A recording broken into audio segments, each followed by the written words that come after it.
The Sierra Nevada mountains stood like jagged teeth against the bright California sky. The year was 1882. Inspired by real historical conditions in the American West, this is an AI-assisted fictional story created for storytelling and entertainment. That summer, an aging cowboy would chop firewood for a lonely Chinese woman, but he did not know she was carrying a secret from his past, a secret that had waited 20 years to find him. It was a year of change, grit, and deep aching shadows. The air carried the scent of dry pine needles and the promise of a long, unforgiving summer. Caleb Thorne wiped the sweat from his brow with a tattered sleeve. He was a man built of granite and old, quiet memories. At 52, his back ached a little more with every sunrise, but his hands remained as steady as the roots of an ancient cedar. He lived alone on the edge of a valley that had once been a gold seeker's paradise.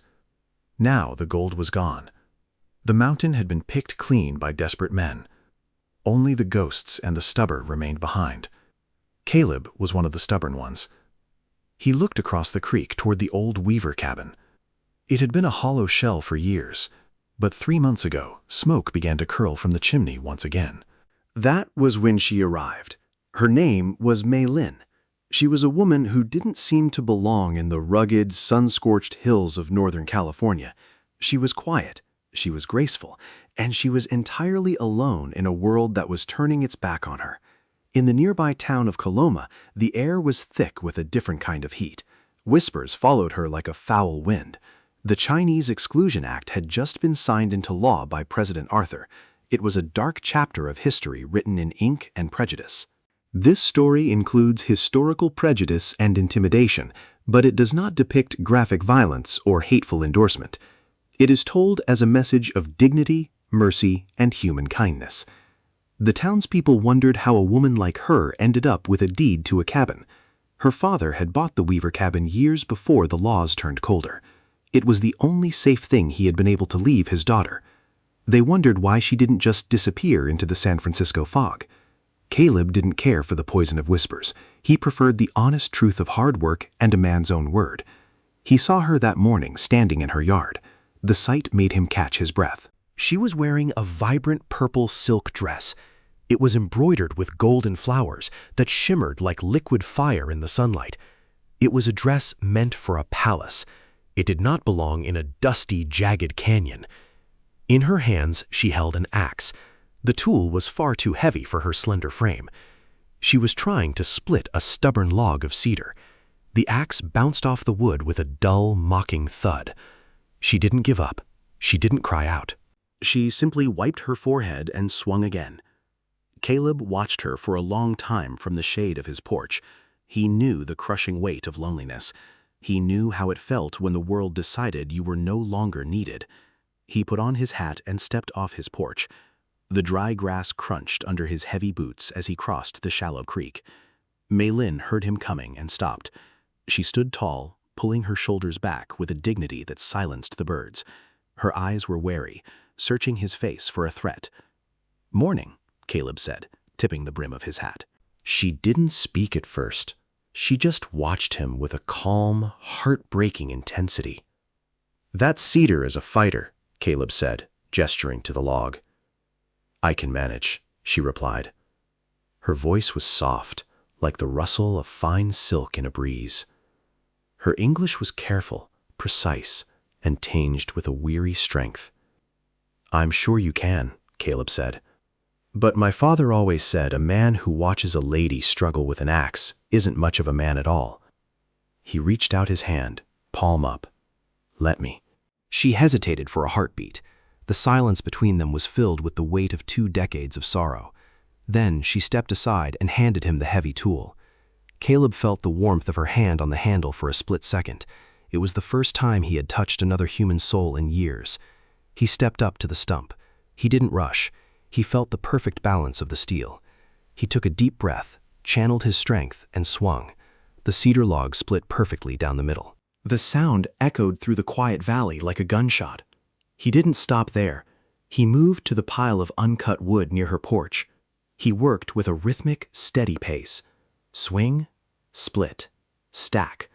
The world narrowed down to the strike of the blade and the scent of fresh wood. Mei Lin sat on her porch steps and watched him. She didn't go inside to hide. She didn't offer him water yet.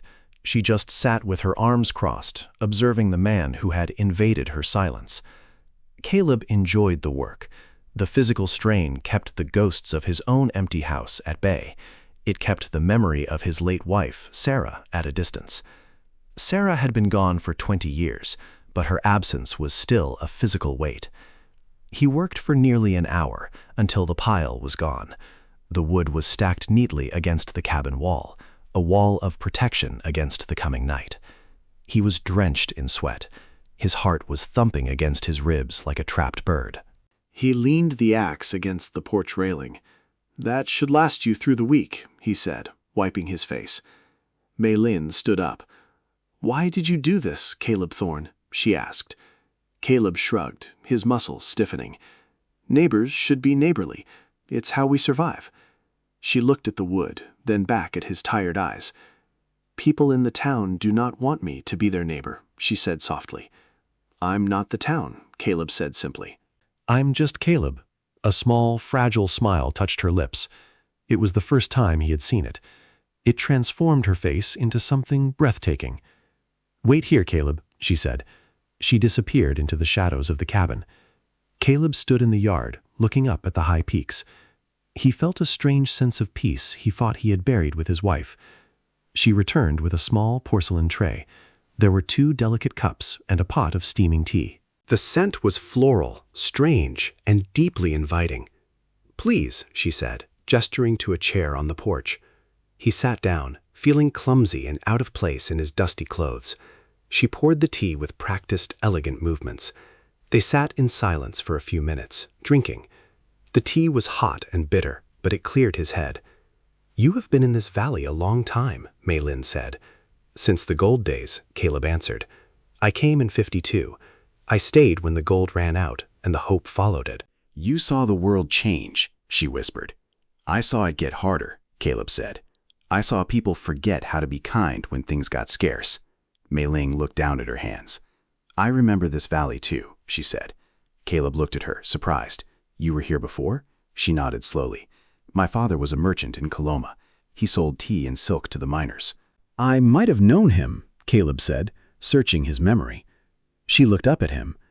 Her eyes were suddenly wet with unshed tears. She leaned in closer, and the scent of jasmine drifted toward him. She whispered the words that stopped his heart in his chest. "Where were you 20 years ago, Caleb Thorne?" Caleb froze. The teacup trembled in his rough hand. 20 years ago was 1862. It was the hardest year of his life. It was the year the Great Flood hit the valley and washed away entire towns. It was the year he lost Sarah to the fever that followed the rains. "I was here," Caleb said, his voice gravelly and low. "I was trying to survive the winter. I was trying not to drown in the mud." Mei Lin reached into the pocket of her purple dress. She pulled out a small, tarnished silver locket. She handed it to him.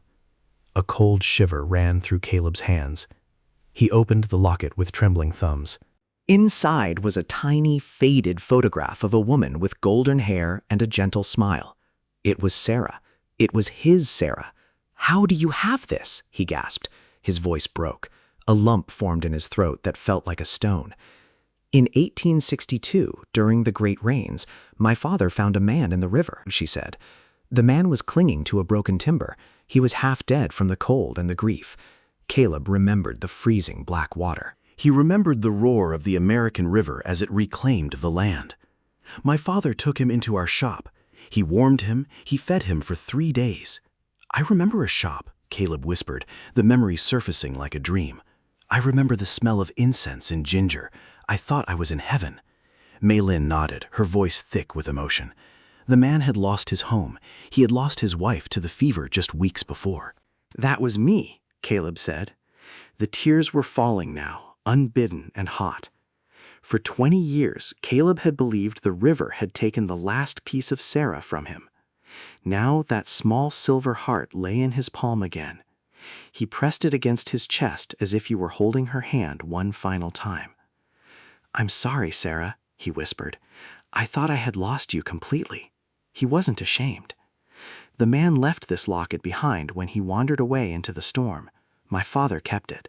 He hoped the man would return one day, but the camps emptied.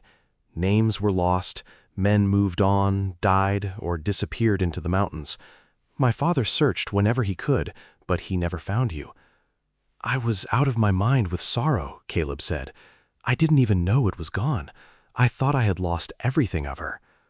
"My father told me about the grieving miner every night," Mei Ling said. "He said the miner had the saddest eyes in the world." "But he had a good heart." She reached out and touched his calloused hand. "My father passed away last year. His final wish was for me to find the owner of this locket, to return a piece of a man's soul."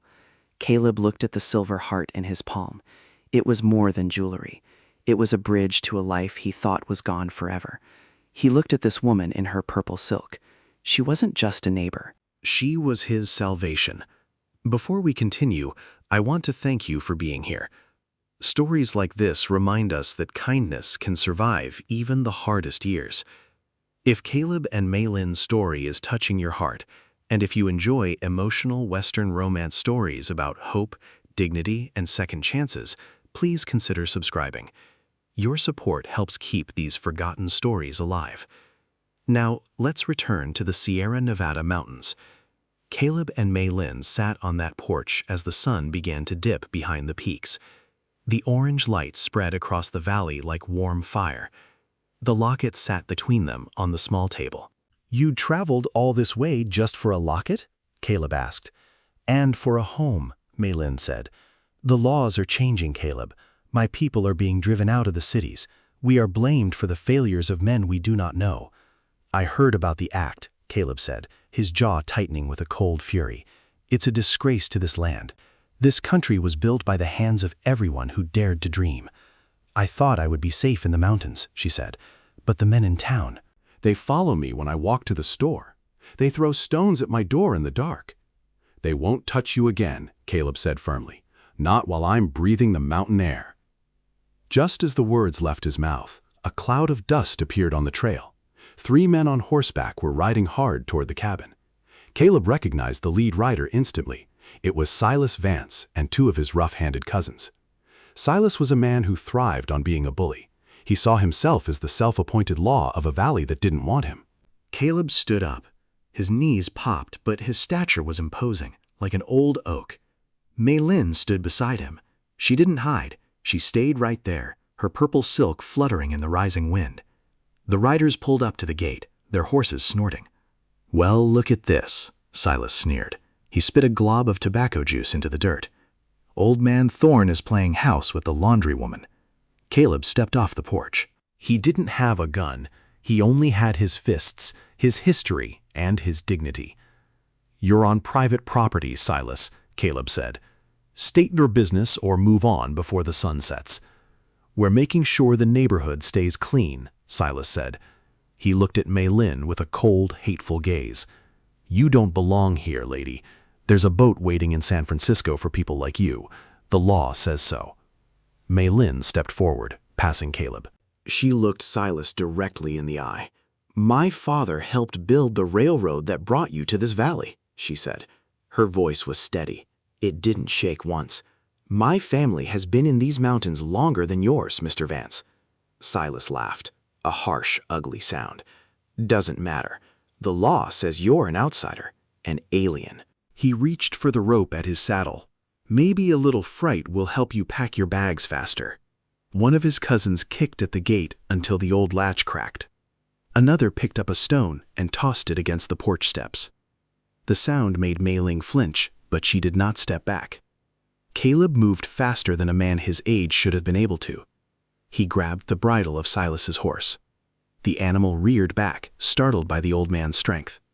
"If you touch that rope, Silas, I will pull you off that horse," Caleb growled. "And I promise you, you won't like the way you land on this hard earth." The cousins looked at each other. They knew Caleb Thorne. They knew he was a man who only made promises he intended to keep. "He ain't worth it, Silas," one of them muttered. "Let's go find some real trouble." Silas glared at Caleb. He saw the fire in the old man's eyes.